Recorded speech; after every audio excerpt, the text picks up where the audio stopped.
這就是我們今天的主角安踏的瞬七4。就这外观啊，1到10分，你能给它打几分呢？虽然不能说不好看，但是就设计上的精致程度来说，我觉得是不如3代的。3代的那些电鍍质感的 TPU 啊，半透明外底露出来的大面积异形碳板啊，这些都能给它的外观设计加分。但是除了外观，我个人觉得会比不上上一代之外，其他各个方面它的体验都会比3代更加出色。配置从上一代的全掌 A-Shock Pro 改成了這一代的全掌 A-Shock X 框架，加上前後分離式的2個獨立的單90單元。雖然中底沒有了上一代的前插碳板，但是在中後段額外放置了一塊小碳板，以起到提升球鞋中底穩定的效果。鞋面也是用了非常大量的熱熔材質，以增強鞋面的支撐力。而且啊，這一次瞬七4的定位會比前幾代更加明確。鞋面上 Speed is everything 這一句話就足以證明一切。配合上它單支42.5碼325克左右的重量，這一雙鞋就是為速度而生的籃球鞋。那如果速度就是你的剛需，那接下來就跟着當子的節奏，一起來深入了解一下這一雙安踏的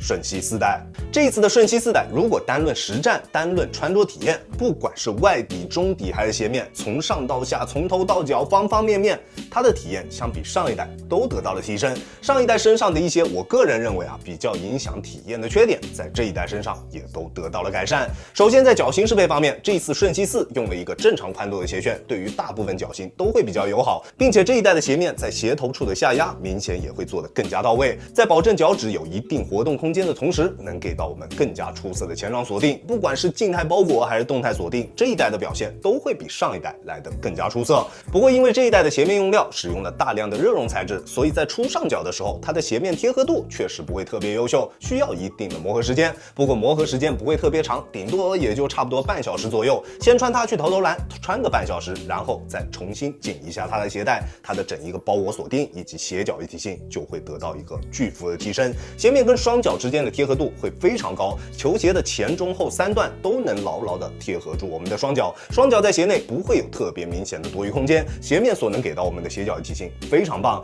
在做一些大幅度變向或者是對抗蹬地動作的時候，雙腳在鞋內不會出現位移，在急停急起的時候也完全不會有頂腳趾或者是掉跟的情況出現，而且它的鞋面舒適度也非常棒，什麼彎折點卡腳啊、鞋帶勒腳之類的問題，在這一雙鞋身上也都不會出現，並且因為它使用了大量的熱熔材質作為鞋面用料，所以鞋面的強度也會非常出色。加上球鞋側面的 TPU 補強，不管做什麼動作，它的鞋面都可以很好的兜住我們的雙腳。那如果硬要在它的鞋面上找一個缺點的話，可能它的鞋帶稍稍有那麼一點點偏滑，在實戰的過程中會出現慢慢鬆動的這樣一個情況，這可能就是它鞋面方面的唯一一個不足之處了。不過啊，這也很好解決，多繫一個結就可以輕鬆搞定，大家可以放心。而它提升最大的一個地方，對於我個人而言是它的中底。雖然瞬七3有着非常驚豔的中底體驗，極為出眾的中底彈性，加上前插碳板所能給到我們的中底推進，都是它中底方面比較突出的亮點。但是它的中底彈性啊，有點過於大了。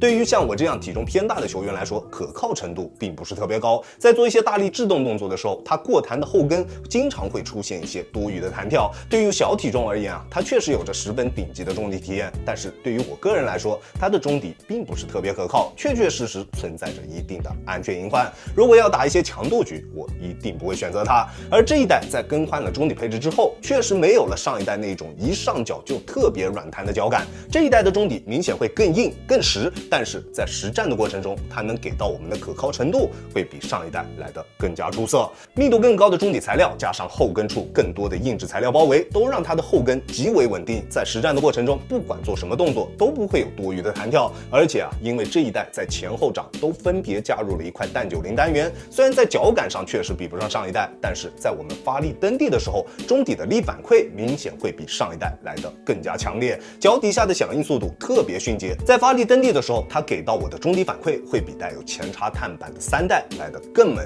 如果你跟我一樣，腳底下比較有力，是比較追求第一步爆發突破的球員，那這一次的4代會比上一代更加適合你。那前掌的單90單元元讓它的前掌響應變得更加迅捷了，而後掌的則讓它擁有了更高的缓震极限。我190斤的体重，即使是在单纯使用脚后跟着地的时候，震脚的感觉也并不明显，而且后跟处的这一个 TPU 键对于整一个后跟的支撑加强都起到了非常大的作用，不仅限制住了后跟缓震材料的形变空间，还加強了後跟處斜面的支撐力度。雖然它用的是這種偏窄的外底造型，會更加注重靈活性，但是它的穩定性表現完全沒有問題，重心夠低，緩震材料沒有太大的形變空間，前掌也做了比較具有針對性的加寬，穿它打球腳底下就非常安心，在做動作的時候完全不會有任何的後顧之憂。而它後跟處的這一塊 TPU， 你可以看到它在後跟還是做了一定鏤空的，這能讓它有更好的後跟觸地感受，能盡可能的讓它有更好的跑跳體驗。不管是蓄力起跳還是正常跑動，整一個中底的過渡都特別絲滑，完全不會有斷層的感覺。不過相比上一代它的後跟確實會稍稍有那麼一點點偏硬，所以在蓄力起跳的時候，3代的體驗確實也會比4代來得更加出色，會更加的絲滑一些。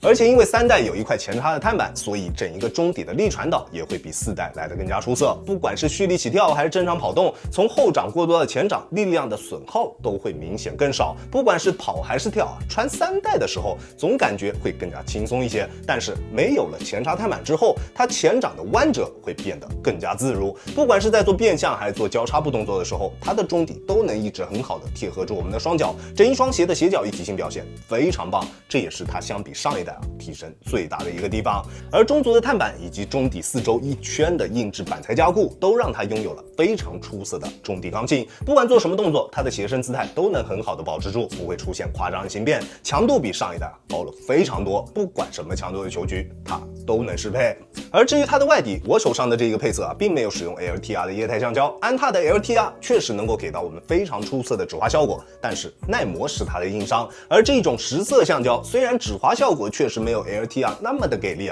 不過耐磨會好很多，配合上它粗度和深度都還不錯的這個外底紋路，即使你要穿它去打外場也完全沒有問題。而且它的抓地效果也絕對夠用，在乾淨的場地上，不管往哪個方向移動，腳底下都不會出現多餘的滑動。而且因為紋路的空隙控制的也比較合理，即使是在有灰塵的場地上，它的抓地也不會出現特別明顯的下降。不管是抓地還是耐磨，這一代的表現都非常出色。安踏瞬七4亞良球鞋主觀評級 A+，相比上一代它有着更迅捷的中底反饋，更強的鞋身剛性，更出色的鞋面強度，更高的中底緩震，以及更持久的外底耐用性。除了沒有前插的碳板之外，它在其他的各個方面都做到了提升。上一代的2大缺點，後跟的穩定性以及外底的耐磨，在這一代身上也都得到了完美解決。瞬七3確實是在去年讓大家眼前一亮，但是它的優缺點也真的非常的明顯。而這一次的4代明顯是一個更加成熟、完成度更高的產品，在它身上你真的很難找到什麼特別明顯的缺點。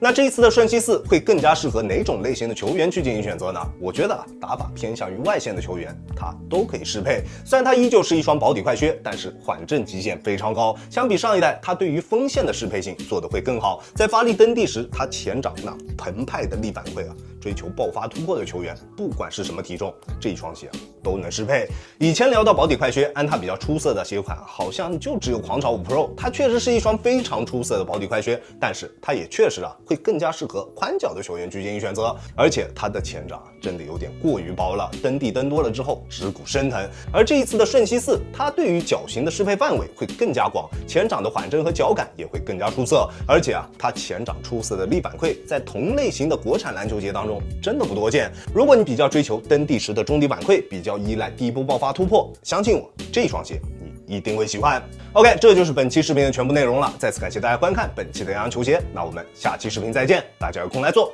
，Peace。